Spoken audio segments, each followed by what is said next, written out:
Hey, good morning. Happy Tuesday. So, started reading through Ezekiel yesterday. So, let's talk about what he's dealing with me about, what he's telling me. So, in verses 3-5, let's go ahead and read those. It says, "And he said unto me, Son of man, I send thee to the children of Israel, to a rebellious nation that hath rebelled against me. They and their fathers have transgressed against me, even unto this very day.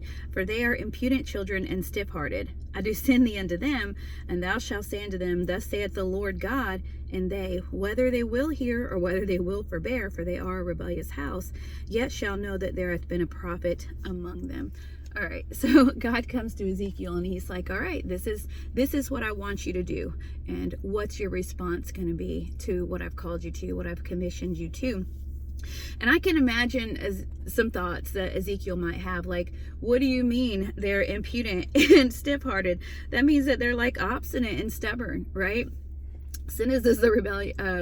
Sin is as rebellion of witchcraft. Like, these people aren't going to listen. They don't want to do what you've said. They've already turned away from you, hardened their hearts to you. Been stiff-necked. They're rebellious. They don't want anything to do with it. Like, this is pointless. That's what I can imagine. This is pointless. And then he's saying, do it whether they forbear or not, whether they listen or not, whether they refuse or not, do it. So my thoughts are, okay, this is pointless and this is going to be painful, right? Like, what's the point of it? I'm going to be completely misunderstood and it's not going to matter. These are the thoughts that I can imagine that Ezekiel is having. Why do I have to do it this way? Like, why is this the call? But there's something that God was dealing with me about, and that was whether or not anybody listens, whether or not anybody cares, I do, meaning God. He says, whether or not they care or listen, I care. I've asked you to do something, and your success is not found in their reaction. I want you to catch this. Your success as a Christian, if God has called you to do anything, anointed you to do something, commissioned you to do something, asked you to do something, that success in that task is not found in whether others misunderstand you, whether they refuse you, whether they accept you, their response makes no difference, because your success is found in surrender and obedience. That's where the believer's success is found when God calls or asks them to do something. Because when we do surrender to obedience, he says, I'm honored, I'm exalted, right? And if I be exalted, I'll draw all men unto me. I'm honored, I'm exalted, I'm glorified, and I'm responsible for the outcome. Think about all the people who were put in positions to have to do something difficult. Of course, the first person who comes to my mind is Jesus. Think about that. Many people rejected him.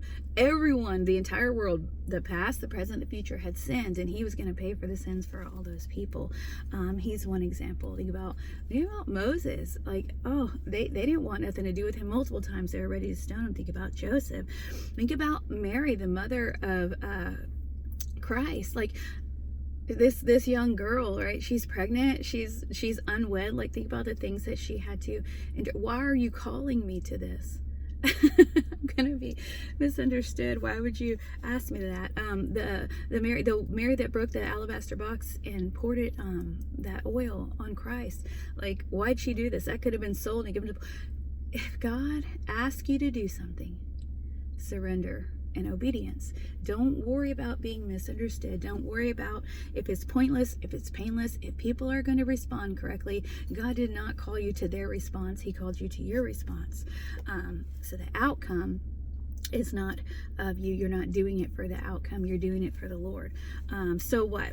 So if God calls you, what's it going to be? So there's a few more verses in here, verses 7 and 8. So actually he tells them, and 7, and thou shalt speak my words unto them, whether they will hear or whether they'll forbear, for they are most rebellious. But thou, this is my point, but thou, son of man, hear what I say unto thee. Be not thou rebellious like that rebellious house. Open thy mouth and eat what I shall give thee. Don't worry about all the rest, because it's either you believe he's worthy of your obedience or you don't. You're going to be willing or you're not. And if you believe that he's worthy, respond with faithfulness, believer. Respond with faithfulness, because he's always faithful to us. Don't worry about being misunderstood. Don't worry about what you think success may look like, because it's always going to be found in surrender. And God never misunderstands. He always understands. He always knows. There were some verses that came to my mind in Hebrews 4:15 and 16. It says, for we have not a high priest which cannot be touched with the feelings of our infirmities, right? He knows. Jesus knows what we're dealing with. He knows what we're going through. He knows the rejection. He knows all of it. He's been there, done that. He's already felt it. He already knows where we have infirmities. And it says he was tempted like as we are, yet without sin. And let us come boldly, let us therefore come boldly unto the throne of grace, that we may obtain mercy and find grace and help in time of need. Now, it said the Spirit came into Ezekiel when God was speaking to him. We have that Spirit in us as believers, so we can find the help that we need in a time of grace. And again, we don't have to understand, because he already understands, right? Proverbs 3:5, trust in the Lord, not man, not self, not outcome. Trust in the Lord with all thy heart, and lean not unto thine own understanding. Lean in his understanding. Trust in him. Don't worry about being misunderstood or the outcome. Be faithful. Surrender to obedience and accept the call. The outcome is up to him. Your success is in obedience, in that alone. All right. Be blessed.